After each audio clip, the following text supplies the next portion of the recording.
Hello, and welcome to another episode of Let's Play Vampyr with me, Moondroplet. Let's get right stuck back in. The game uses an autosave symbol, yes we know.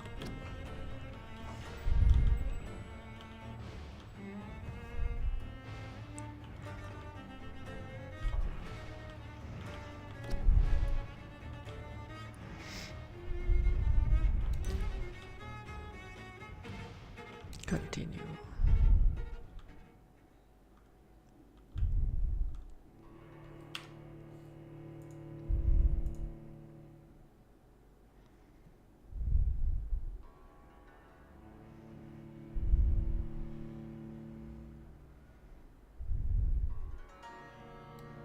It's loading.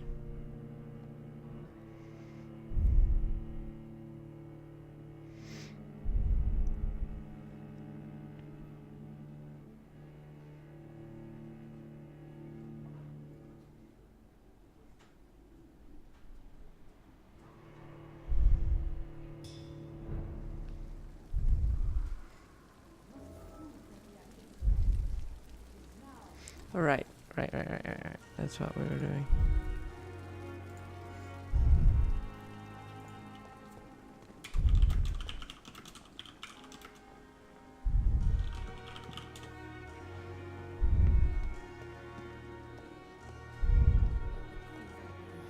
Did we already talk to this one dude?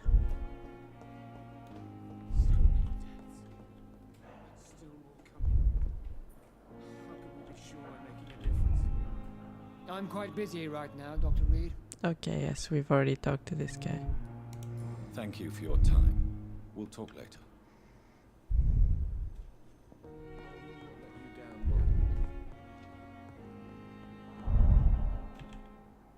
Good evening, Mr. Fiddick. Good evening, Dr. Reed.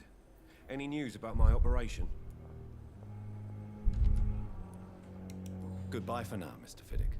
I'll see I you forgot later. what we did last time. Down, my boy. It's been some time. This hospital seems to be falling apart. But in the circumstances, I'm willing to give you the benefit of the doubt. Who are you? Good evening, madam. Can I help you? It's my son who needs you, sir. I'm Dr. Jonathan Reed. How can I help your son? I'm Beatrice Goswick, mother of Mortimer Goswick. Could you check on him, please, Dr. Reed? I've heard much of your talents as a physician.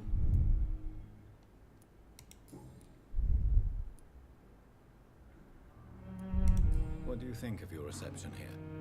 Any complaints? I have had the uttermost reservations about this hospital since we arrived. But we had no other choice, considering the state of emergency. Is there something in particular that's bothering you? Some of the staff were not especially welcoming. I suspect they're not accustomed to dealing with patients of such social standing. Oh snap. What can you tell me about yourself, Mrs. Goswick? Not much to say. Just take care of my Mortimer and I'll cover all the expenses. That's all that matters.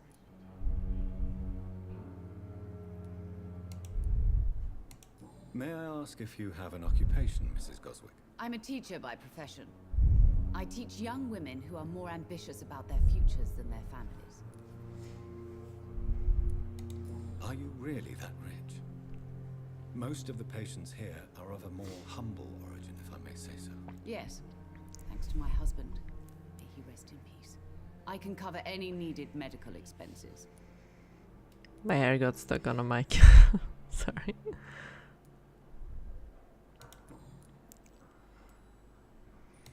Tell me more about your arrival at the Pembroke Hospital. What gave you such a bad first impression? The ambulance driver was quite rude, for a start. And that nurse, Miss Hawkins, seems to have quite a dubious attitude. What do you mean? She managed to secure a bed for my son despite the epidemic. It was a relief, but it wasn't cheap. That's not good. She charged you for a bed? Yes, and I paid without question, considering the urgency of the situation. I share your concern, Mrs. Goswick. Be sure that I'll talk to the people involved. I don't expect compensation, Dr. Reed. but I'm aware such behavior would not be tolerated in other hospitals.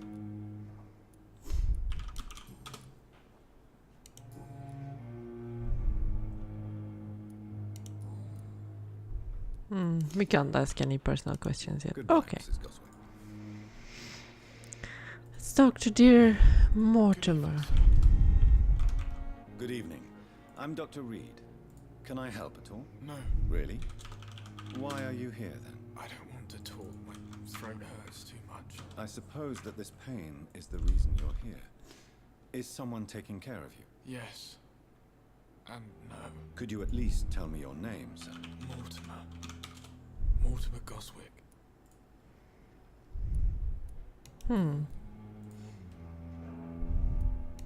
How painful is your throat, Mr. Goswick? So painful I'd rather not talk at all, Doctor. I'm sure you realize a doctor and his patient have to communicate, sir. Would it help if I gave you some paper and a pen? Not really. I see.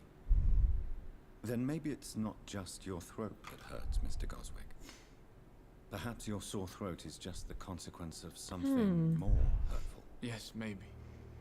But I don't want to talk or even write about it now. I wonder what happened. Why did your mother have you hospitalized here? She seems convinced this is a bad hospital. My mother just wants the best for me. She won't rest while I'm here. She'd go all the way to hell and back to help me. Pembroke Hospital may look unorthodox, but rest assured you're in good hands here. It's not me you have to convince, Dr. Reed. It's my mother. Is your mother bothering you? As your doctor, I can ask her to leave you alone if you would prefer. That's tempting, Doctor. But you have no idea what my mother is capable of. She would tie herself to my bed if you asked her to leave.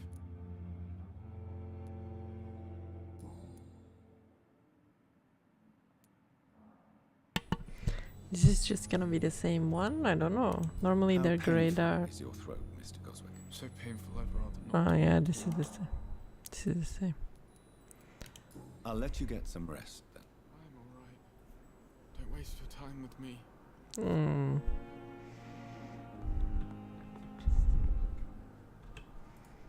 Good evening, Doctor. How is my son doing?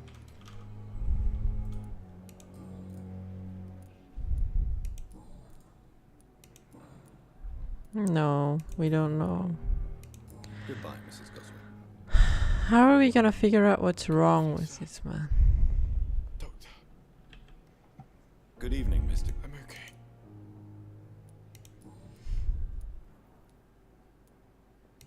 Tell me about it. I don't want to talk, Doctor.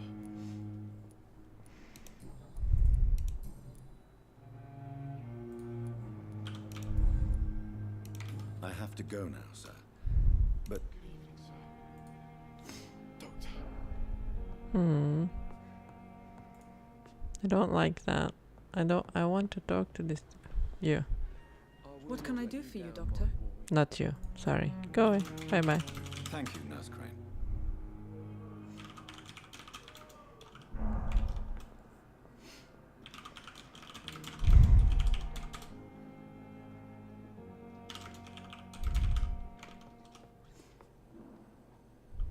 You always do the worst to calm the children, Ellen. As for me, well, I'm a blundering idiot.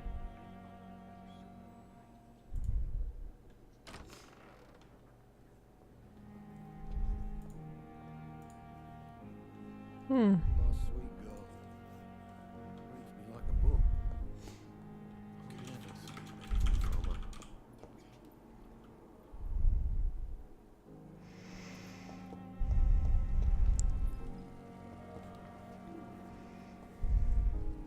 So we have to get up to the second floor. On the one hand.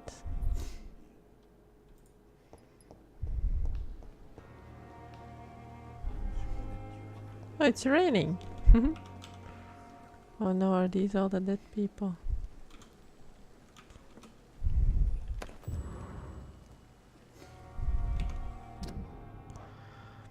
Dear love, I finally found the missing money for the fee asked by the ambulance driver to bring you to the hospital. Oh no. Don't worry about nothing now except getting better, for I took care of everything. I asked some of our neighbors and they told me that this Mr. Hooks is something of an honest crook. He may ask for extra money in exchange for a bed, but the bed isn't guaranteed. I'm sorry I refused to pay first, and I realize now that the important thing is that you get better soon. The Pembroke Hospital is a good place, I heard, despite the bad behavior of this Milton Hooks. I promise you that everything is okay now. I will see you in a clean bed as soon as possible. With fondest love, Nikolai. I guess not.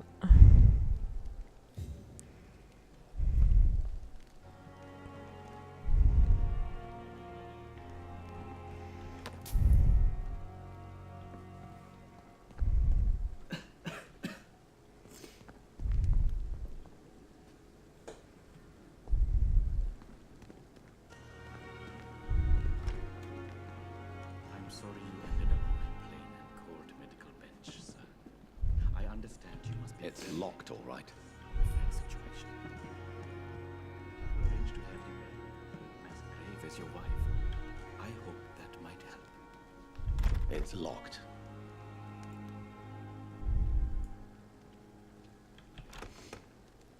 It's locked.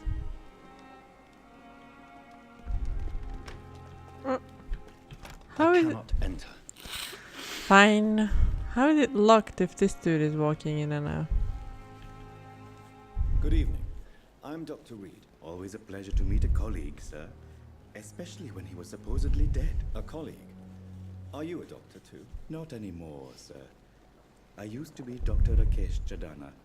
Now, I'm just Mr. Chadana, pawnbroker and humble guardian of this morgue. What do you mean, you used to be a doctor? Was your license revoked? No, sir. It is just that I like to be precise.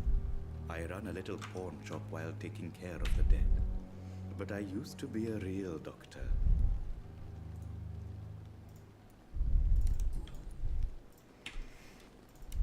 Are you afraid or uneasy being surrounded by so many corpses? Why should I? These bodies are empty vessels. Flesh left to decay. Poof. No soul anymore. All gone. An interesting point of view. And quite an exotic one, too. Most people fear, or at least have a respect, for dead flesh. Sir, as a medic during the war, I learned to face my death and the death of others. It's the pain we have to tame, not death itself. How did you get this job? After I left the army, I worked as an undertaker down by the docks. A dangerous place with many an unpleasant business there. Milton Hooks helped me get a job here.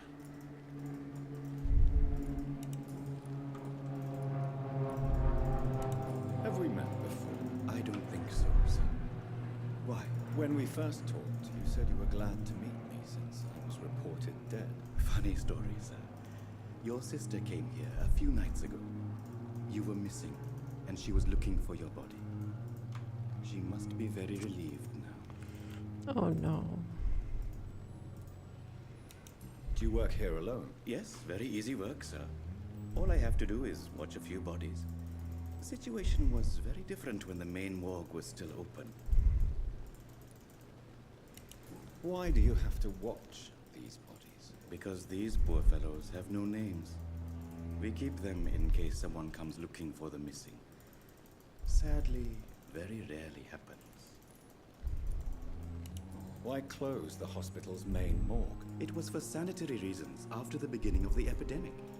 Cadavers had to be moved to the nearest mass grave. Oh dear.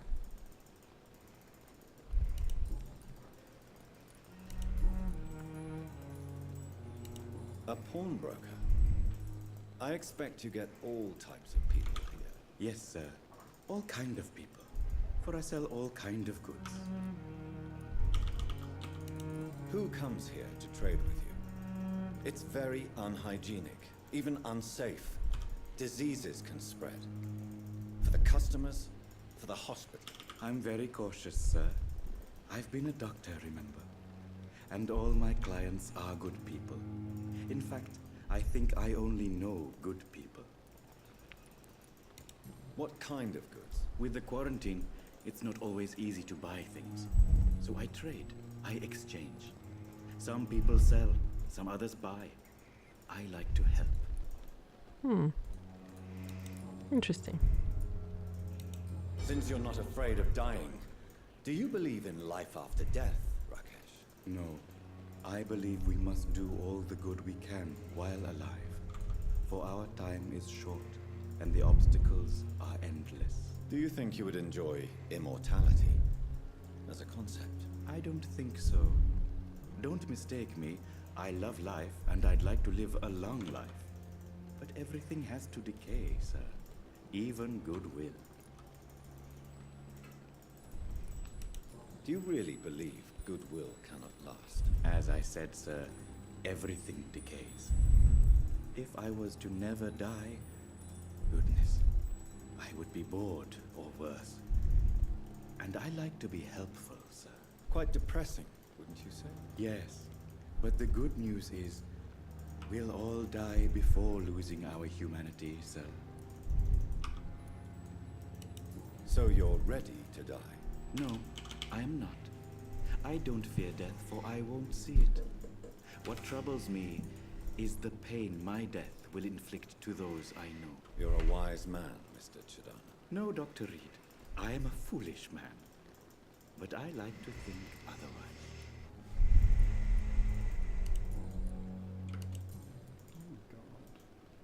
Goodbye, Mr. Chidana.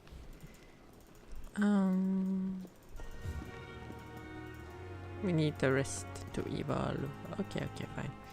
We need to go find our place, our office. Anyway, and it's been some really... Is this her? Good evening, Nurse Hawkins. Good evening, yes. Dr. Reed.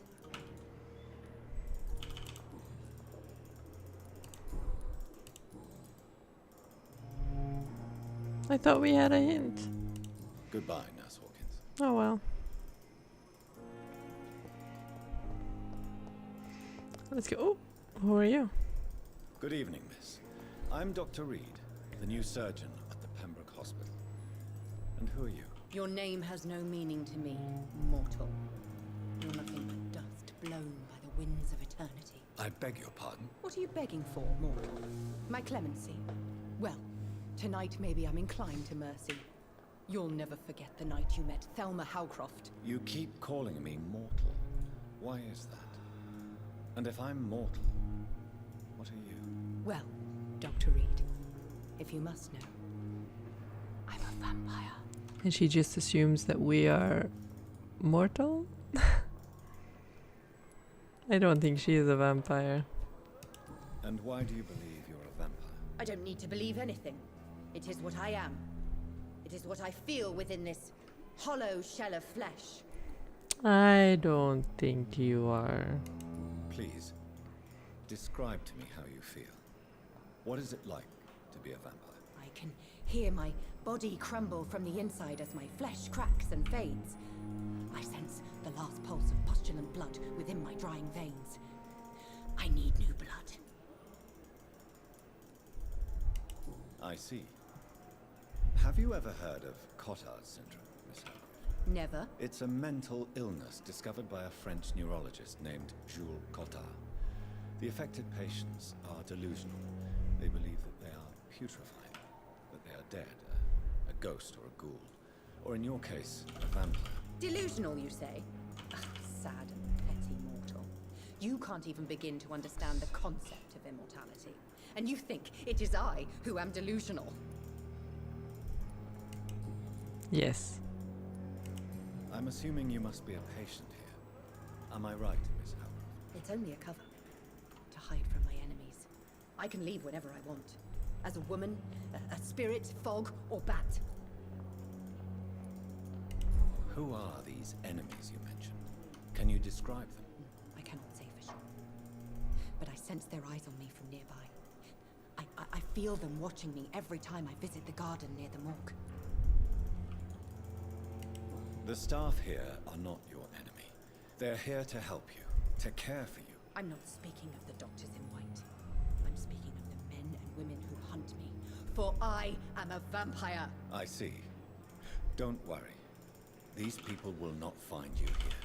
I'll personally make sure they leave you alone. Thank you, mortal. But do not interfere with them. Mortal. For you are no match for those that hunt me.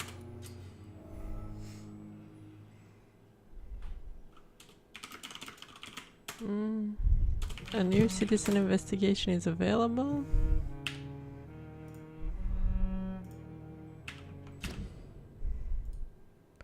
Citizen investigations are displayed here, categorized by district. You can start new citizen quests by tracking it with left mouse button, then access to your map to locate the area to explore.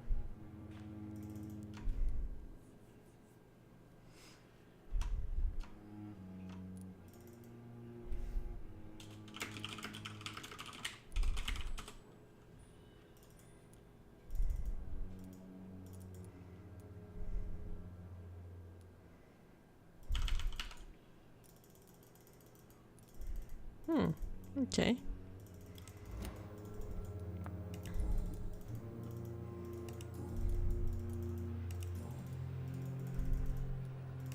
Who are you really, Miss Howcroft?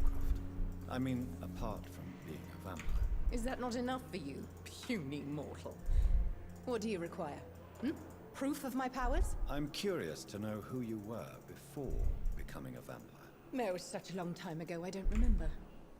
Centuries of unholy life can have strange effects on one's minds, you see? Ah. I'll leave you, Mistress of the Dark, to your nocturnal activities. It's sweet that he plays along.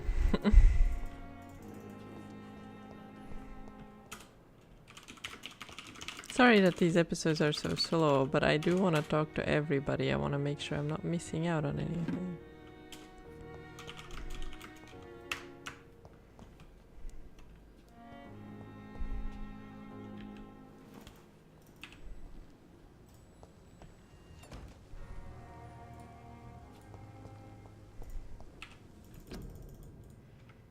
Prevent influenza. Cover each cough and sneeze. Walk to work. Do not spit. Drink from your own cup. Avoid crowds. If taken ill, go to bed and send for a doctor. Then to make a mask, yada yada. Okay.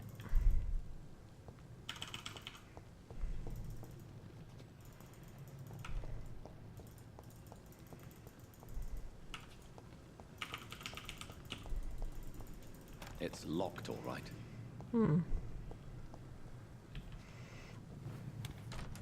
Okay, I think it is time that we go upstairs.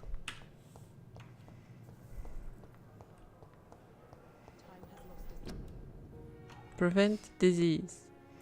Careless spitting, sneezing, coughing, spread influenza. Spread by droplets sprayed from nose and throat. Do not cough in public. Wow, that must be difficult. If you have one of those tickly coughs in the back of your throat and you can't cough. Woo. It would drive me nuts.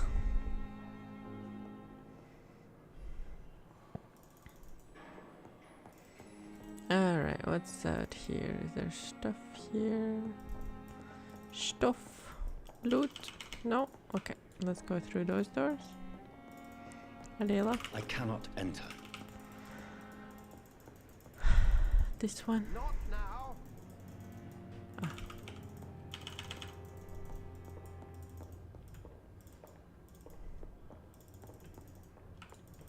This is not a real door.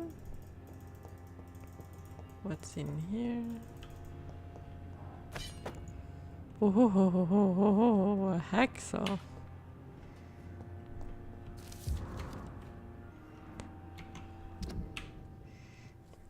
Thomas Elwood, male, age 28, followed by Dr. Tippett. The patient's face has been heavily burnt and disfigured by a bomb during the war. Even with the use of the strongest sedatives, he affirms to regularly endure severe pain from the wounds, as if the flames are still burning under the skin, he says. Examination of the psychiatrist cicatrized, I don't know, tissues show no trace of inflammation, infection or swelling. Scars are clean. Could it be a case of persisting nerve damage? The patient never ceases to blame himself for his disfiguration. Would it be a case of guilt of the survival? Phantom pain manifesting as a punishment for not dying with his comrades. That's possible.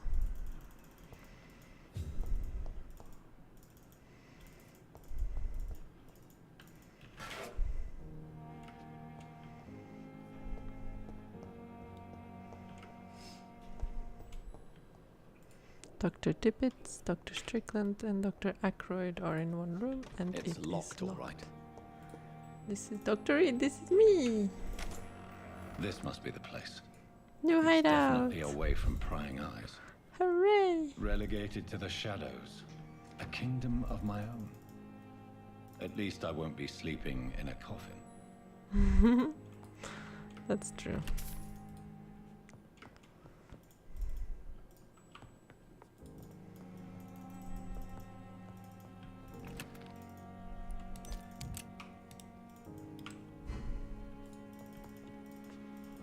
That's resting. I don't want to do that yet. I'll do that in a minute, but...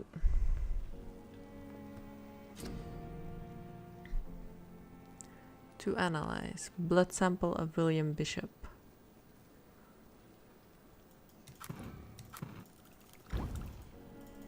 We can make a serum. Can cure sepsis. No, we need... We need stuff. I want to make enough treatments and serums so I can help Bishop's people. blood is much more unstable than human blood and shows extensive mutation. But this is not what happened to me. I must keep on searching. The sun is about to rise. I can feel it. I'll continue tomorrow night. I have so much time now. Because you're immortal. The flower's dying. It needs water. Where do I get water?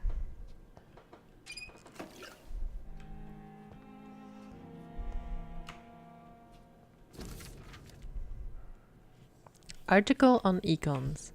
It is a rare opportunity and almost a privilege to approach a vampire, to observe their most intriguing physical and psychological traits with scientific and rational eye. Here are some of the most fascinating abilities I've personally observed over the last 10 years while interviewing a few vampires, or econ as they prefer to call themselves.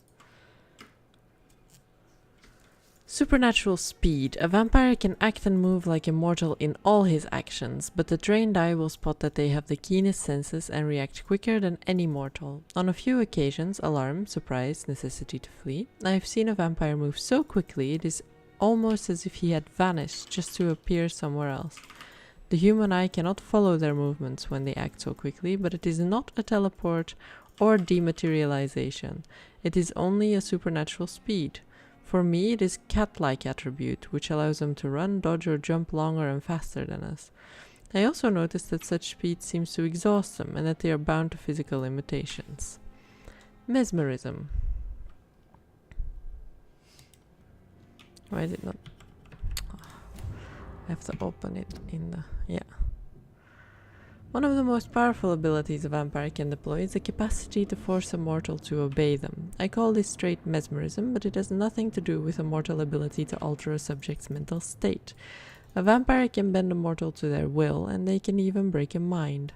A vampire I interviewed even told me the more a subject tries to resist, the more permanent the damage will be, as if the vampire could literally fracture their target's psyche.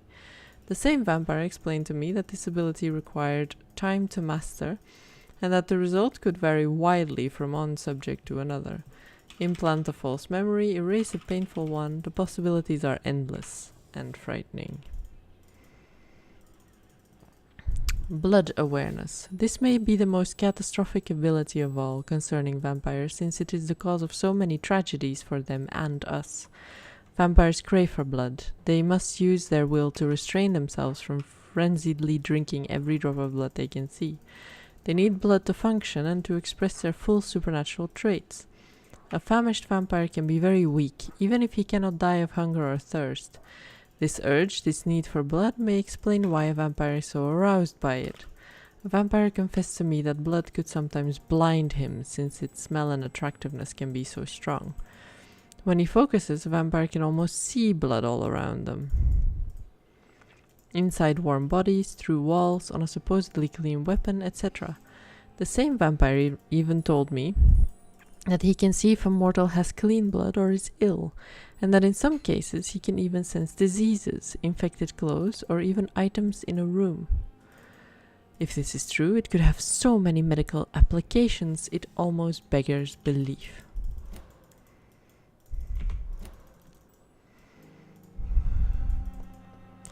I would like some water for my flowers. There's water here, right? Can't I get that? I want... The flower's dying. It needs water. Don't I have like... Oh, sorry.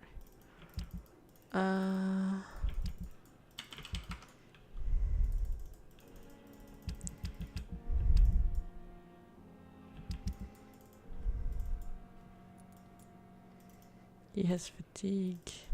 I need to get treatment for fatigue.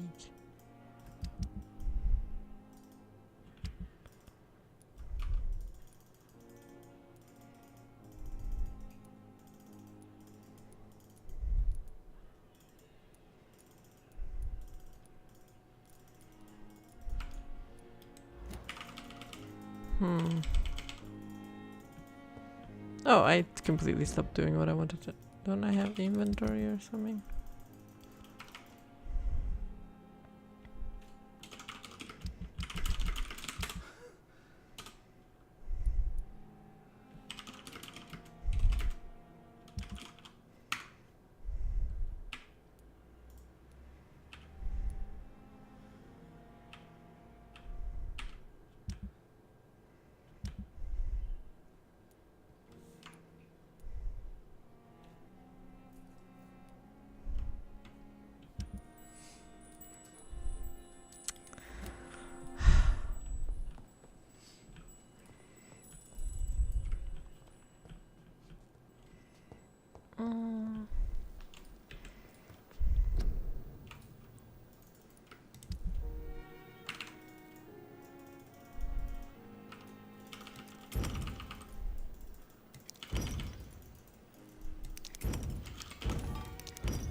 I need a sodium hypochlorite solution. I guess that's for later.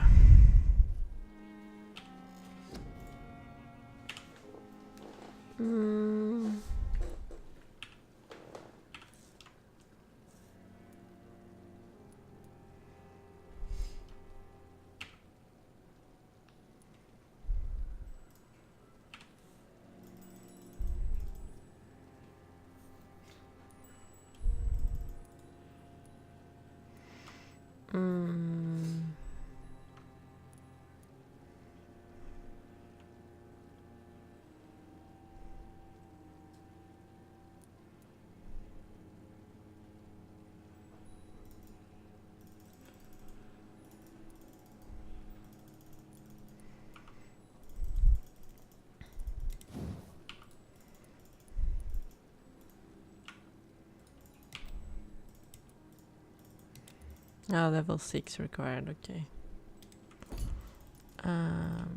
Then we need to find another one.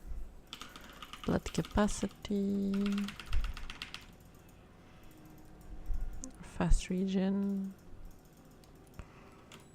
Let's increase blood capacity.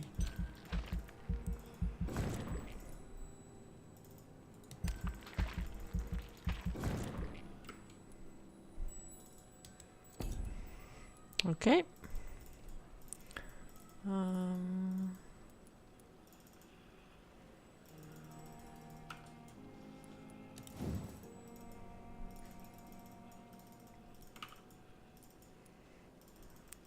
Okay.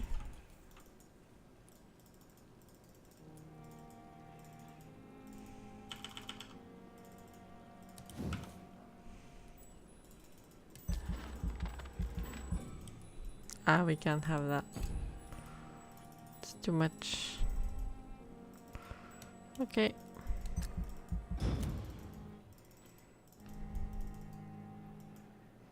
The following night. If I'm to stay here until my research is complete, I'd better learn to hide my true nature from the mortals. But what about my thirst for blood?